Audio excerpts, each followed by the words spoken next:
Account number के बिना जमीन के अपनी जमीन के आपको गरीबों को घर नहीं मिलेगा।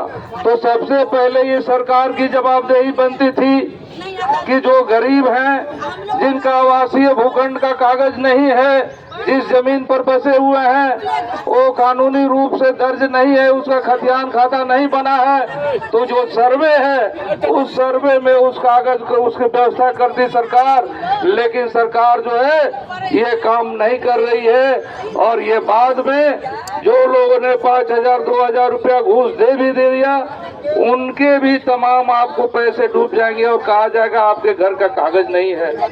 जिन गरीबों का, तो सबसे पहले हम लोग ये मांग करते हैं कि सरकार अभियान चला करके विधानसभा में भी ये बातें उठ रही है कि जिन गरीबों के घर के कागजात नहीं है उनके आवासीय भूमि का सरकार जो है कागजात बनावे, ये अभियान चला करके करे। दूसरी बात हम ये कहेंगे साथियों कि ठीक उसी ढंग से ये जॉब कार्ड भी जरूरी है, ये अकाउंट नंबर भी जरूरी है, सब गरीबों के पास बुक बनाने की जरूरत है, तमाम बातें हैं। तो हम ये कहना चाहेंगे कि जॉब कार्ड भी तमाम गरीबों के पास नहीं है और जो बिचौलिए हैं, दलाल हैं, उनके पास जॉब कार्ड है, तो इस नाम पर भी सारे गरीबों को छांट देने की साजिश चल रही है कि आपके पास जॉब कार्ड नहीं है, कोई सरकारी खाते से पैसा लाने का कोई सिस्टम नहीं है। तो हम ये कहना चाहेंगे कि हम लोग की ये मांग रही है आपको विधानसभा में भी और यहाँ भी कि सरकार शिविर लगा करके पंचायत स्तर पर जिनके जॉब कार्ड नहीं है, जो काम करने वाले सभी गरीब हैं, वो सबका जॉब कार्ड बनावे। और नहीं तो एक बड़ा आंदोलन आज जो हम लोग ये प्रदर्शन कर रहे हैं, सरकार को चेतावनी देने आए हैं कि सरकार इस बात को सुने और ये दोनों काम जो है शिविर लगा करके करे।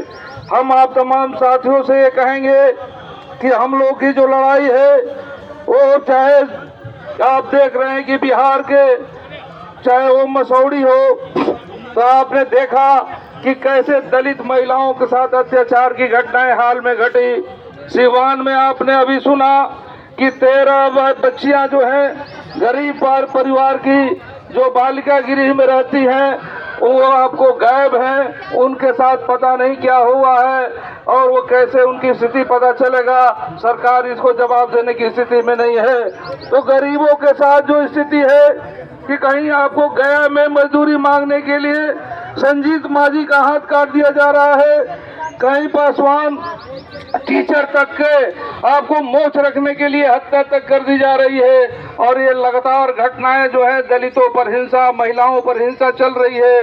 तो हम इस प्रदर्शन के माध्यम से सरकार को बताने आए हैं कि महिलाओं पर, दलितों पर हिंसा का राज नहीं चलेगा।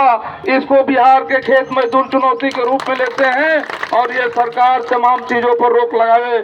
हम आप तमाम लोगों से कहेंगे कि आज जो दिल्ली की सरकार जो कर रही है खेत मजदूरों के साथ, वो बहुत बड़ा अत्याचार है। आप सोच सकते हैं मनरेगा में 245 रुपए मजदूरी ये सरकार देती है। आज गांव का भी कोई आदमी अगर अगल बगल में भी काम किसी करने के लिए जाता है तो 500 रुपए से कम मजदूरी नहीं है। लेकिन ये मोदी की सरकार जो है वो मनरेगा जो सरकारी कार्यक्रम है उसमें वो 245 का आपको दर से मजदूरी देती है।